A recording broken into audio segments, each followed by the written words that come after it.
Hi all, welcome to my YouTube channel Anandam. ഇന്ന് നമ്മൾ കാറ്ററ്റ് 4 മലയാളത്തിലെ സാഹിത്യ പുരസ്കാരങ്ങൾ എന്നുള്ള ഒരു ടോപ്പിക്കിനെ കുറിച്ചിട്ടാണ് നോക്കുന്നത്. അപ്പം നമുക്ക് വീഡിയോയിലേക്ക് പോകാം. ആദ്യത്തെയാണ് എഴുത്തച്ഛൻ പുരസ്കാരം. അത് സമഗ്ര സംഭാവനയ്ക്കാണ് എഴുത്തച്ഛൻ പുരസ്കാരം കൊടുക്കുക. ഒരു കൃതിക്കല്ല, ഒരു കൂട്ടം കൃതികൾക്ക് കൊടുക്കുന്ന പുരസ്കാരമാണ് എഴുത്തച്ഛൻ പുരസ്കാരം. അത് ഏറ്റവും പരമോന്നതമായിട്ടുള്ള പുരസ്കാരമാണ് എഴുത്തച്ഛൻ പുരസ്കാരം. അതിൻ്റെ സമ്മാനത്തുക വരുന്നത് 5 ലക്ഷം രൂപയും പിന്നെ പ്രശസ്തി പത്രവും. അതാണ് 5 ലക്ഷം രൂപയാണ് സമ്മാനത്തുക. പിന്നെ ആദ്യമായിട്ട് ഈ എഴുത്തച്ഛൻ പുരസ്കാരം കൊടുക്കുന്ന വർഷം 1993 എത്രയിലാണ്? 1993 എഴുത്തച്ഛൻ പുരസ്കാരം ആദ്യമായിട്ട് കൊടുക്കുന്നത്.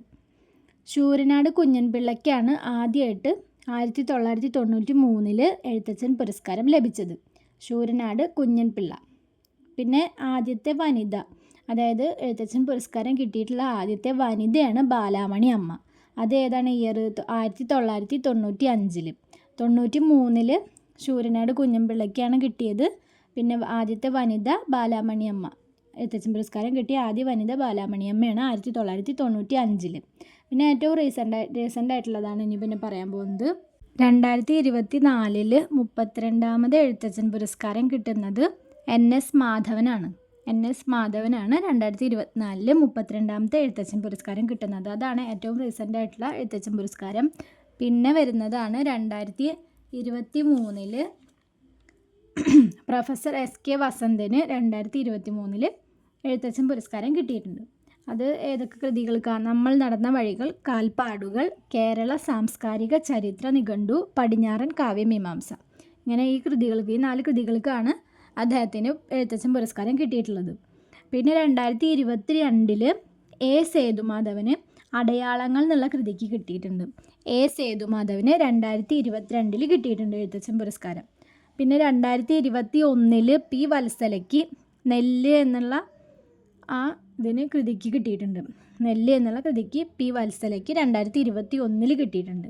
പിന്നെ 2020 സക്കറിയയ്ക്കാണ് കിട്ടിയിട്ടുള്ളത്. അങ്ങനെ ഇത്രയാണ് നമ്മുടെ സാഹിത്യ പുരസ്കാരങ്ങളിലെ ആദ്യത്തെ എഴുത്തച്ഛൻ പുരസ്കാരം. അതിനെക്കുറിച്ചിട്ട് പറയാനുള്ളത്. പിന്നെ രണ്ടാമത്തെ പുരസ്കാരമാണ് വള്ളത്തോൾ പുരസ്കാരം. അതും സമഗ്ര സംഭാവനയ്ക്ക് തന്നെയാണ് കിട്ടുന്നത്. അതിൻ്റെ സമ്മാനത്തുക വരുന്നത് 1,11,111 രൂപയാണ് സമ്മാനത്തുക വരുന്നത്. 1,11,111 രൂപ. 111111 അങ്ങനെ. വർഷം, ഇതിൻ്റെ ഏർപ്പെടുത്തിയ വർഷം വരുന്നത് 1991. അപ്പോൾ എന്താ, ഈ വർഷങ്ങൾ ഓർത്ത് വയ്ക്കാനും അതുപോലെ സമ്മാനത്തുകയൊക്കെ തമ്മിൽ ഒരു ബന്ധമുണ്ട്, ഒന്നുണ്ട് എല്ലാത്തിലും. 1991 ഇത് ഏർപ്പെടുത്തിയ വർഷം, വള്ളത്തോൾ പുരസ്കാരം ഏർപ്പെടുത്തിയ വർഷം. പിന്നെ പാലാ നാരായണൻ നായർക്കാണ് 1991 ഇത് ആദ്യമായിട്ട് കിട്ടുന്നത്. പിന്നെ റീസെൻ്റായിട്ട് ഇത് കിട്ടുന്നത് 2019 പോൾ സക്കറിയയ്ക്ക്. ഇതിന് 2019 ശേഷം ഇത് കൊടുത്തിട്ടില്ല. 2019 പോൾ സക്കറിയയ്ക്കാണ് ലാസ്റ്റായിട്ട് കിട്ടുന്നത് വള്ളത്തോൾ പുരസ്കാരം. അപ്പോൾ അങ്ങനെ രണ്ടാമത്തെ പുരസ്കാരം കഴിഞ്ഞു. പിന്നെ മൂന്നാമത്തെയാണ് വയലാർ അവാർഡ്. വയലാർ അവാർഡ് ഏർപ്പെടുത്തിയ വർഷം എത്രയാണ്? 1977 വയലാർ അവാർഡ് ഏർപ്പെടുത്തിയ വർഷം. പിന്നെ 1 ലക്ഷം രൂപയാണ് സമ്മാനത്തുക വരുന്നത്. ലളിതാംബിക അന്തർജനത്തിനാണ് 1977 അഗ്നിസാക്ഷി എന്നുള്ള കൃതിക്ക് വയലാർ അവാർഡ് കിട്ടുന്നത്. പിന്നെ ശ്രീകുമാരൻ തമ്പിക്ക് 2023 47ാമത് അവാർഡാണ് കിട്ടുന്നത്. ഏത് കൃതിക്കാണ്? ജീവിതം ഒരു പെണ്ടുലം, ഒരു ആത്മകഥയാണത്. 47ാമത്തെ അവാർഡാണ് 2023 ശ്രീകുമാരൻ തമ്പിക്ക് കിട്ടുന്നത്. പിന്നെ S ഹരീഷിനാണ് 2022 മീശ എന്നുള്ള നോവലിന് കിട്ടുന്നത് കേട്ടോ. 2022 S ഹരീഷിന് മീശ എന്നുള്ള നോവലിന് വയലാർ അവാർഡ് കിട്ടി. അതുപോലെ ബെന്യാമിന് 2021 മാന്തളിരിലെ 20 കമ്മ്യൂണിസ്റ്റ് വർഷങ്ങൾ എന്ന കൃതിക്ക് കിട്ടി 2021.